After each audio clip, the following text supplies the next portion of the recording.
కూటమి ప్రభుత్వ పాలనపై ఆరోగ్యకరమైన చర్చకు సిద్ధమని సవాల్ విసిరారు మాజీ మంత్రి అంబటి రాంబాబు.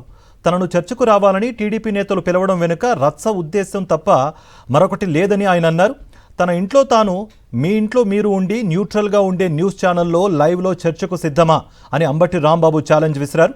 ఇక గుంటూరులోని కలెక్టరేట్ ఎదుట వైఎస్ఆర్సీపీ ఆధ్వర్యంలో 3వ రోజు జరిగిన రిలే దీక్షలో ఆయనతో పాటు లక్ష్మీ పార్వతి, టీజేఆర్ సుధాకర్ బాబు, నూరి ఫాతిమా తదితరులు మాట్లాడారు.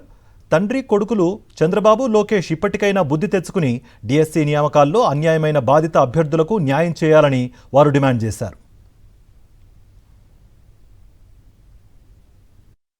నేను అడుగుతా ఉన్నా, నిజంగా మీకు చిత్తశుద్ధి ఉండి చర్చ జరపాలి అనుకుంటే ఇది కాదు మార్గం. నేను ఒక మార్గాన్ని చెప్తా, ఆ మార్గానికి మీరు సిద్ధమా కాదో చెప్పండి. అదేంటంటే, నేను మా ఇంటికాడ కూర్చుంటా, మీరు మీ ఇంటికాడ కూర్చోండి.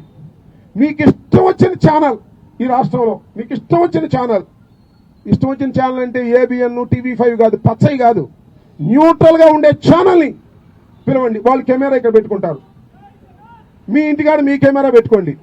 రాష్ట్రంలో ఉన్న ప్రజలందరూ లైవ్ చూస్తుంటారు. మనం చర్చించుకుందాం సావధానంగా, ఆరోగ్యకరంగా. ఈ రోజు ఇష్టం వచ్చినట్టుగా వైఎస్ఆర్ కాంగ్రెస్ పార్టీ కార్యకర్తల్ని, అదే విధంగా నాయకుల్ని కూడా హింసిస్తా ఉన్నారు. ఇది ఎన్నాళ్ళో సాగదు బాబు. నీ కొడుకు కూడా చెప్తా ఉన్నాము, మా గవర్నమెంట్ రాబోతుంది, వచ్చిన తర్వాత మీ పాటలు మీరు ఆంధ్రాలో ఉంటారో ఎక్కడికి పారిపోతారో మాకు తెలియదు కానీ, బట్ మిమ్మల్ని మాత్రం వదిలే ప్రశ్న లేదు. ముందు మా కార్యకర్తలే మిమ్మల్ని వదిలిపెట్టరు. ఇప్పుడైనా సరే కొంచెమైనా ముందు ఏం జరగబోతుంది అనేటువంటి ఇంగిత జ్ఞానం కలిగి, ఈ రోజు ఎవరికి అన్యాయం జరిగిందో ఆ అభ్యర్థులకు న్యాయం చేయమని మరొకసారి మిమ్మల్ని హెచ్చరిస్తా ఉన్నాము.